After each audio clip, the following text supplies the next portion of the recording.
All right, I got to ask for some help on question number 4 of your homework assignment. Instead of just doing this specific problem, I'll do one. We'll make one up here similar to this. We'll show the process, and then that way you can go ahead and try to execute that process on this one. So here, this one says, suppose a grocery store says normally on a typical day sells 100 cartons of milk, and the price elasticity of demand. Remember, that is how responsive this good is going to be to a price change. So this price elasticity of demand is 1.7, and if you've watched the previous videos, we should know that when it's greater than 1, that we're dealing with elastic demand, meaning it's going to be more responsive, right? More responsive to a price change, relatively more responsive. So if the store lowers the price of milk by 10%, okay, we can assume that the corresponding increase in cartons that they'll sell, or the quantity demanded, is going to be greater than 10%.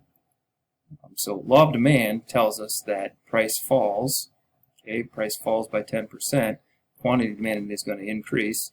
So we're at 100. We can already cross 83 off and 100 off right away. So we're really looking at 117 or 107 as their two possible answers. But let's do another one similar to this. So let's say a store, doesn't matter, the store sells, we just use 80 units a day. And that could be anything. We'll say slices of pizza. And we'll say the elasticity of demand is equal to 1.4. Again, just making this up. And we're going to look at a price drop of 15%. So we're looking at reducing the price of pizza by 15%. And we want to know, right, how many more slices are we going to sell? So how many more will be sold in a day? That's kind of what the question is asking on your homework assignment.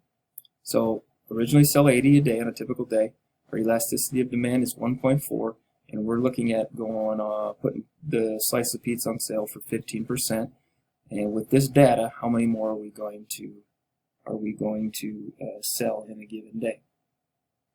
So if we take our price drop, right, of 15%, okay, and we take that and we're going to multiply that by our elasticity of demand of 1.4.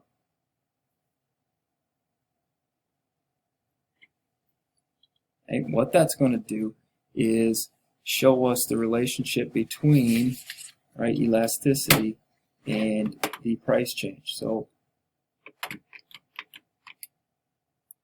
if I take that, gives me a value of 0.21, or 21%. So from this information right now, a 15% price drop, okay, a 15% price drop is going to result in a 21% increase in quantity. Okay, a 21% increase in quantity. So we were selling 80 units. Okay, we were selling 80 units, and we're going to sell more, okay, with a 21% increase. So you can take this and multiply that by 1.21. I'll show you one way to do it. Okay, so that's going to be, if I multiply 80 times 1, that's going to give me my normal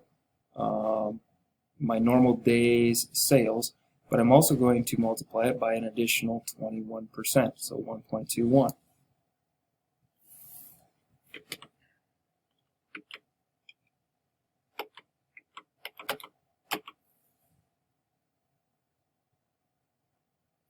So on average, okay, we are going to sell 96.8, almost 97 slices of pizza. And again, this is going to, you're not going to sell 0.8 pieces, but this will be something, on average, right, on average. So approximately 97, 96, give or take. Okay, so we're going to sell an additional 16, 17 slices of pizza. So by dropping our price by 15%, we're going to see a 21% increase. All right, and then you can just do the math to figure out how many slices. So take that process and apply it to problem number 4. See how you do.